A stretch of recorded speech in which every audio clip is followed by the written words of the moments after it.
Class is now in session. I am Professor Hockey, and today we're discussing some trade news involving the San Jose Sharks. Finally, the deal that we have been waiting, honestly, months for, not just since the beginning of this offseason, but since the last year's trade deadline.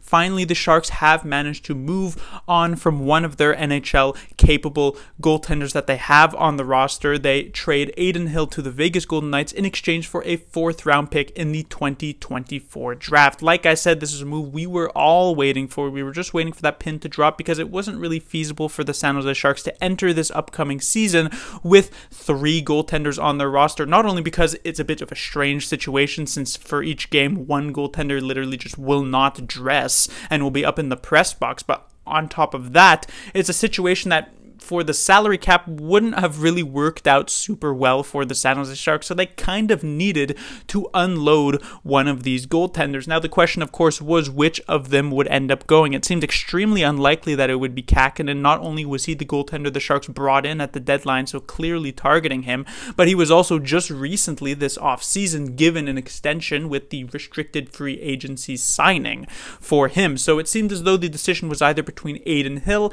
and James Reimer. James Reimer seemed like the more likely target, not only because he had a significantly better 21-22 season than Adin Hill, but because he's certainly a lot more of a non-committal type of goaltender, right? You're bringing in Adin Hill and maybe you're expecting him to remain with the team for a couple of years. If you bring in James Reimer, on the other hand, he's probably only going to play that 22-23 season and likely either sign somewhere else, or that specific team could then decide to re-sign him if he was good enough.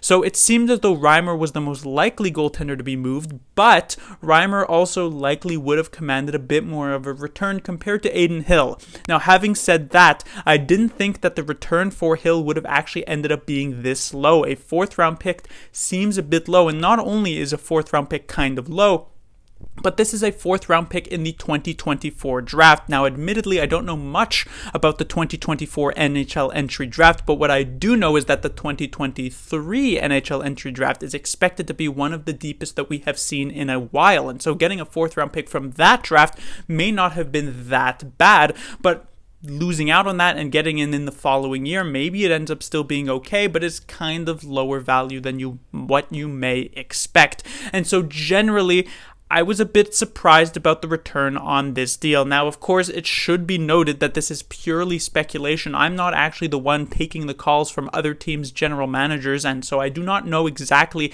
how the market was for what the Sharks goaltenders could actually demand in terms of value. Maybe there's a situation where Greer was getting absolutely zero calls, and so in the end he had to beg a team to actually take one of their goaltenders, but that seems unlikely with how kind of lively the goaltending market was near the beginning of this offseason and the potentiality of moving him at last year's, or moving Reimer, I should mention, at last year's trade deadline. It honestly seems like a bit of a failing, not only from Mike Greer for this offseason early on, but also going back to Joe Will last season as he was the interim general manager at the time.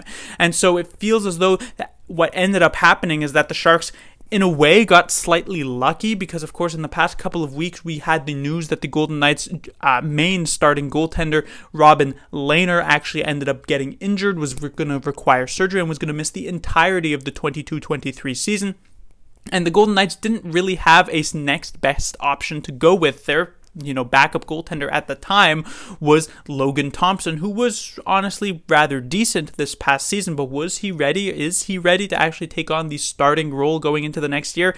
It's hard to say, and so the Golden Knights clearly needed some goaltending help, but it ended up being a bit of a game of chicken between Kelly McCrimmon, Golden Knights GM, as well as Mike Greer, Sharks GM. And when Golden Knights made that announcement that they were perfectly prepared and ready and happy to head into the next season with their current goaltending tandem, no matter how unremarkable it seemed on paper, it seemed as though that Greer was the one to blink first, and he ends up taking maybe a slightly below value type of deal. Now, again, should be reiterated that maybe this is indeed the value that we should have been expecting in return for one of the Sharks goaltenders. Maybe nobody valued Adin Hill or even James Reimer all that high, but in my eyes, and again, purely speculation, in my eyes, I imagine the San Jose Sharks were hoping to get something like a second round pick, if not even slightly more than that, in return for James Reimer, and none of the teams actually ended up biting on that earlier on in the offseason and all the way back in the trade deadline last year, and we were coming up to a point point where just a couple of weeks from now, the Sharks will be opening up their training camp and things like that, where you do want to have one of those goaltenders moved at that point. And so in the end, they kind of bite the bullet. They take a bit of a loss. And generally, this is not the end of the world. This is not some sort of massive failure by the San Jose Sharks organization. But I do think they could have done better with the situation that they were having. But at the very least, this absolutely necessary move does end up getting done. Class dismissed.